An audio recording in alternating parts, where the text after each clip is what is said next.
예, 오늘 아침에 우리가 읽은 본문이 이제 스데반 집사가 순교를 당하기 직전에 했던 그 설교의 한 부분인데요.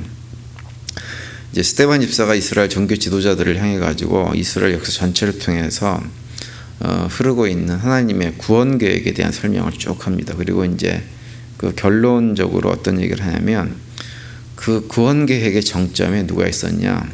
이스라엘 백성들이 십자가에 못 박아 죽인 예수 그리스도가 있었다라는 얘기를 이렇게 쭉 설명해 나가죠.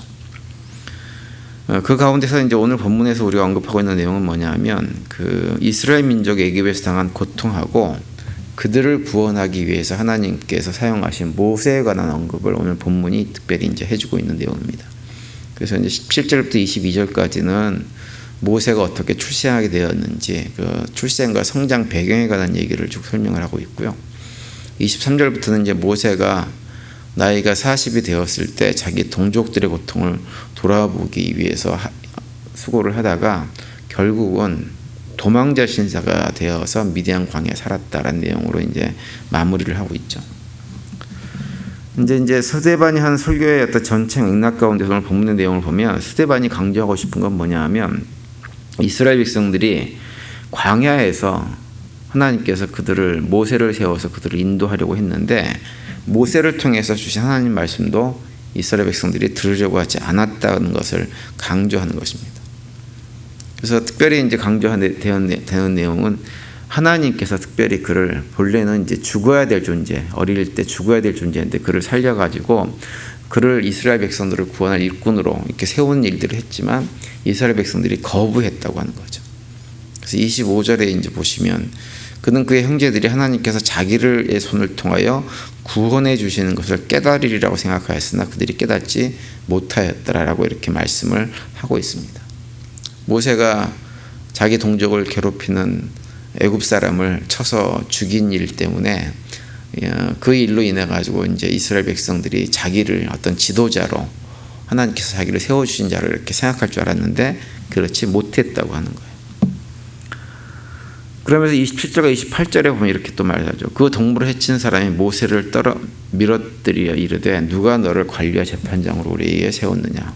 내가 어제는 애굽 사람을 죽인 것 같이 또 나를 죽이려느냐 하니라는 내용을 언급합니다. 이스라엘 동족끼리 싸울 때 거기에 또 간섭을 해가지고 이러면 안 된다 싸움을 중지하려고 했더니 이제 자기 동족들이 모세에게 우리가 언제 너를 우리 재판관으로 세웠다고 네가 나서가지고 뭐 중재를 하느니 마느니 그러고 있느냐라고 하면서 모세를 비난하면서 모세가 애굽 사람을 죽인 일을 이렇게 얘기하고 비난하는 폭로하는 이런 일들을 경험했다고 하는 거죠. 그런데 스데반의 강조점은 이스라엘 백성들이 조상들인 모세에게도 이런 일을 하더니 결국은 어떻게 했느냐? 모세에게 행한 것 못지않게 구약의 여러 예언을 통해 가지고 이 땅에 오셔서 우리를 위해서 구원하기 위해서 십자가에 못 박혀 돌아가신 그 예수님을 얘기하면서 그 예수님을 바로 너희들이 모세를 배척한 것처럼 예수를 배척하고 너희들이 예수를 죽였다 이렇게 책망을 합니다. 그래서 오늘 본문 뒤에 52절에 보면 그런 내용이 나오죠. 52절 보면 너희 조상들이 선지자들 중에 누구를 박해하지 아니하였느냐? 의인이 오리라고 예고한 자들을 그들이 죽였고 이제 너희는 그 의인을 잡아준 자요 살인한 자가 됐나니 이렇게 얘기를 합니다.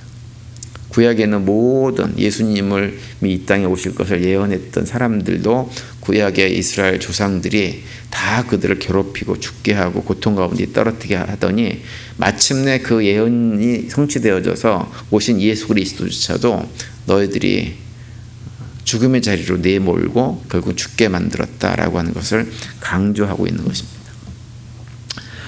그런데 이제 그 스데반의 강조점은 바로 거기에 있습니다. 그런데 오늘 아침에 우리가 좀 살펴보고 생각해 볼 내용은 조금 다른 측면입니다. 뭐냐 하면 그 모세에 대해서 우리가 좀 생각을 해볼 필요가 있어요.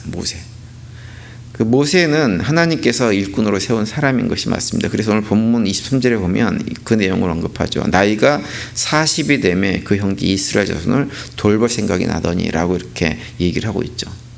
모세가 본인이 하나님께서 자기를 선택해서 이스라엘 백성들을 구원하게 했다고 하는 어떤 느낌을 받은 것 같아요. 그 40살이 되었을 때 내가 이제는 어렸을 때부터 바로의 궁에서 자라가지고 모든 학문을 배우고 어떤 싸움 기술도 배우고 이런 능력과 이런 실력들이 다 쌓여졌기 때문에 이제는 지금쯤은 나가가지고 내 백성들을 좀 돌아봐야 되겠다, 이런 생각을 했다고 하는 것입니다. 특별히 이제 그 스데반이 모세를 언급하면서 나이가 40이 되었다라고 하는 것을 언급하고 있는 것은 특별한 이유가 있습니다. 왜 그러냐면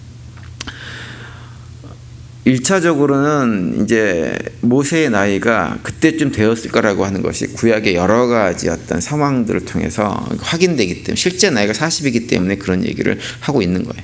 출애굽기 2장 11절에 보면 이런 내용이 나오죠. 모세가 장성한 후에 한 번은 자기 형제들에게 나가서 그들이 고되게 노동하는 것을 보더니 어떤 애굽 사람이 한 히브리 사람 곧 자기 형제를 치는 것을 본지라, 이렇게 말씀하고 있는데, 여기 보시면 장성한 후라고 얘기를 하고 있어요. 장성한 후라고.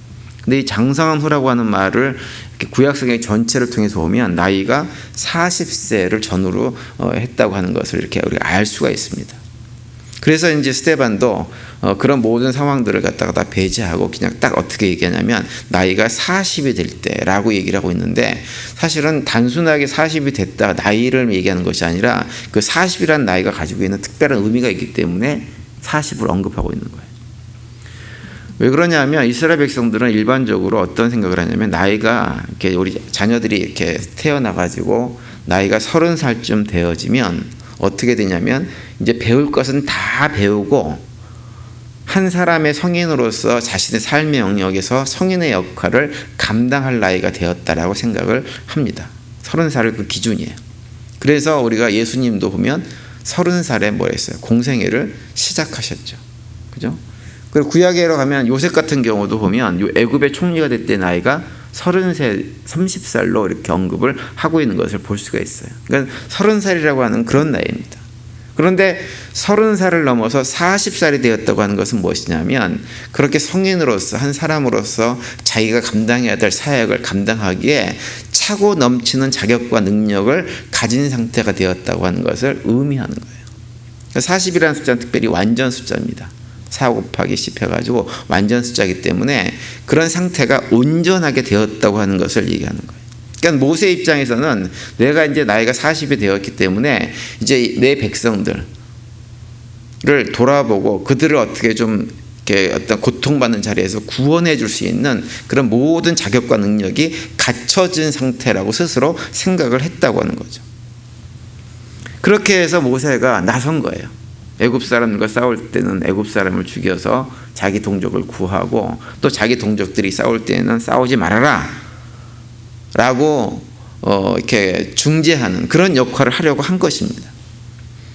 그런데 모세의 생각과 달리 동족끼리 싸울 때, 뭐 애굽 사람하고 자기 동족하고 싸울 때는 애굽 사람을 죽이고 구해줬기 때문에 특별한 문제가 없었는데, 자기 동족끼리 싸울 때는 그 싸움을 갖다 좀 중재하려고 했더니 사람들이 하는 얘기가 우리가 언제 너를 재판관으로 세웠느냐라고 하는 얘기를 한 거죠. 27절을 다시 보시면 그 동물을 해치는 사람이 모세를 밀어뜨려 이르되 누가 너를 관리와 재판장으로 우리 위에 세웠느냐, 이런 식으로 비난을 했다고 하는 거예요.